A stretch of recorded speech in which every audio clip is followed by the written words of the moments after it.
Hey guys, how's it going? Welcome to my video. Okay, so I am going to do this video and give you guys some troubleshooting steps if you guys have the same issue that I had a couple days ago. I did get the problem fixed. Just want to tell you guys what I did to fix this issue, which was a crank but no start situation. All right, so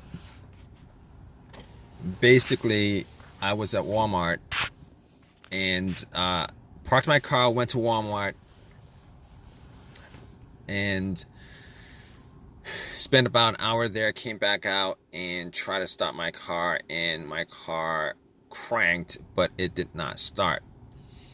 It kept on cranking but it did not start. So basically best place to be if I had a situation when I had that situation, considering, you know, if it's something easy to fix, I could probably get a lot of things. But anyway, I cranked it a couple of times. It kept on cranking. It kept on cranking. Didn't start up. Didn't crank over. So first thing that came to my mind was it's probably the battery, right? Haven't changed the battery for a couple years. Probably the battery. I haven't actually touched the battery for a couple of years. Haven't changed it. It was, you know, there's probably corrosion. But here's the thing about it. It was a strong crank. It wasn't a weak crank. It wasn't a slow crank. It was a strong crank. So that actually had me thinking, maybe it's not the battery. So I turned on the headlights, went out and checked the headlights. The headlights were pretty bright. So that actually made more of a case that it's probably not the battery. So I opened up the hood, obviously, checked out the battery. There was some corrosion on there. There was some corrosion on there. There was some corrosion on the battery. So basically what I did was I took some cans of Coke that I bought and put 2 cans and pretty much just you know, dunked it on the terminals. Pretty much just, you know, poured it on the terminals. You know, it's kind of messy, it's kind of dirty, it's kind of messy, it's kind of dirty. It, you know, it's gonna turn syrupy on you if you guys do that, but it will. Just take some water and rinse it off, guys. That's what I did also. But anyway, it oxidizes, it bubbled up. A lot of the corrosion was taken, was you know, came off. And went back to Walmart to get a couple of things. Went back to Walmart to get a wire brush. And pretty much cleaned up the battery terminals. Got a little set of wrenches and but I probably, you know, probably didn't need to do all that because I actually have a power pack to test that out. Thinking about it right now. But anyway, I cleaned it up. Try to crank it. It cranked. I mean, the crank might have been a bit stronger, but it cranked. Just didn't turn over. So I was like, all right, I forgot that I had the power pack in the back, but took the power pack out, popped it on, and try to turn it over. It cranked. It did not turn over. So at that point, I was like, okay, probably, I'm like, at that point I was 100% sure it wasn't the battery, considering considering the cranks were strong. It kept on cranking pretty strong, and putting the power pack on there, it should have just started up. It did not start up. So at that point I was like, I can rule out it's not the battery. All right, as far as the wiring on the battery, I could rule out that it wasn't the wiring on the battery either, because I actually did check out the ground wire. The ground wire is a negative cable, guys. For the most part, the ground wire is just connected to the frame of the car. I looked at the ground wire just to see whether there was any kind, whether it was loose, rusted, anything like that. It wasn't. It was very tight onto the frame, connected. There was no frayed wiring or anything like that. So I was like, okay. Okay, it's not probably not the wiring, probably not this. Okay, so I'm ruling out things at that point. All right, I'm ruling out the battery, I'm ruling out the wiring, and on top of that, I ruled out the alternator. The alternator wasn't really in you know what I thought it was, causing it anyway, considering you know, it cranked up pretty strong. And cranking up pretty strong means that the battery was pretty strong. And when I put the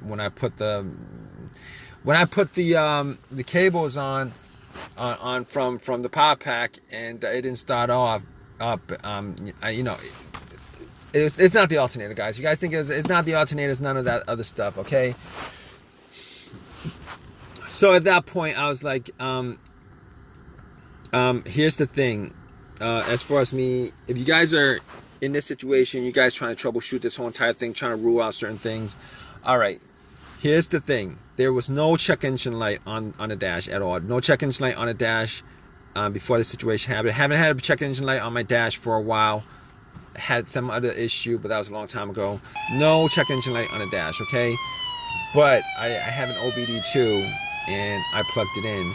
And what you know, this situation could be caused by also your car's computer not registering, not connected to your car for whatever reason. Could be a fuse, a short somewhere, whatever. But I had an OBD2, plugged it in just to make sure that there, you know, there's nothing that I can actually take from this situation as far as it's scanning the whole entire thing. It was able to scan the whole entire thing, scanned it, and then came back with analysis, you know, no codes, all the monitors were cleared, everything was good.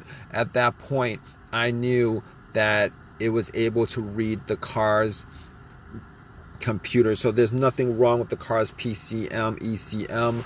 There's nothing wrong with the computer at all that's causing it. On top of that, like I said, very important whether there's a check engine light or not check engine light when it comes to troubleshooting this issue. All right, no check engine light means that you could pretty much consider that, you know, all the other stuff that could be causing it with a sensor on there is probably not causing the issue. And when I say this, I mean the mass airflow sensor, I mean the throttle position sensor, I mean the camshaft sensor, I mean the crankshaft sensor, I mean every single thing that you could possibly think of, all those things that you could possibly think of that has a sensor to it that could be causing this issue, you could pretty much just rule every one of those things out. Pretty much. Not always the case. Sometimes sensors go bad and the computer doesn't detect it, or it has a little bit of an issue and the computer doesn't connect, doesn't detect it. But in this case, ruled all those things out. Camshaft, crankshaft, position sense, throttle position sense, root every one of those things out. So at that point, all right, I'm down to pretty much a couple of things. Fuses, relays, the fuel pump maybe. Okay, it could be a couple other things outside of that. But we're just gonna troubleshoot little by little. So I was troubleshooting it little by little. All right, so got to the fuses, got to the relays, and pretty much what I did was could not figure out whether a fuse was blown. Did not actually smell any kind of burnt smell from it. So being as I was around at Walmart, went in and got a fuse tester, tested all the fuses. All the fuses were good. You know, all the fuses were good. There was not a single problem with the fuses. And I pretty much came to, it's either one of two things at that point that I could think of. All right, there could be a couple more things, you know, the ignition, etc. But I was down to a couple of things, and I looked at the relay, the fuel pump relay.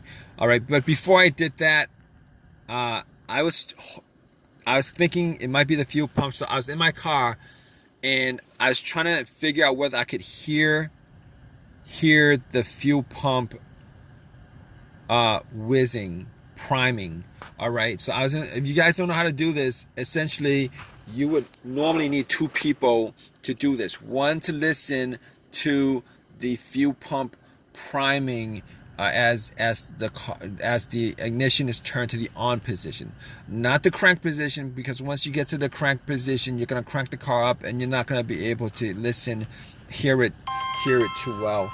All right, so basically, I had, it was just me there, so I was sitting in the car and I turned it onto the on position, trying to hear whether there was a whizzing sound.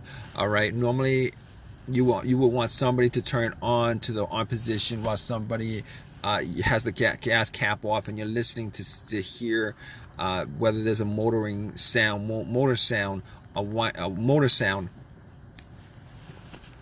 I couldn't do that. So I was listening, trying to hear it, and got to, I couldn't detect it at all. I could not detect it at all. Detect the sound at all. So at that point, I was like, oh, okay, all right, we're gonna just swap out some relays. So I looked at the fuel pump relay, and I noticed that there was another relay that was the same. I'm not sure exactly where that relay actually, what component of the car that relay was for. Popped that relay out, popped it in, popped the relays out of the fuel pump, popped that relay out, swapped it. Swapped it. Guess what? It cranked over. Easy fix. Because if it didn't crank over, I would have been sure that it was the fuel pump that was the problem, but it cranked over, guys. So pretty much at that point, I knew it was the relay that what needed to be swapped out. Drove it to an AutoZone, got the relay, and pretty much just swapped the right one back, and threw away the bad relay, popped in a new one, and haven't had any issues since, guys. So if you guys are in this situation and you guys are looking for some troubleshooting tips on stuff like that, okay, just pretty much do what I did as far as troubleshooting each of those components. Hopefully you don't have a weird situation where it's some pretty crappy situation where it's a computer issue and the computer's not connecting to your car, which comes up every once in a while, or maybe even a fuel pump issue where you need to swap out a fuel pump, which is a lot more expensive than a relay. But I hope this has helped you guys out. If you guys like this video, please leave a comment in the comment section. Please subscribe. Please give me a thumbs up. Thanks. All right, guys, take care.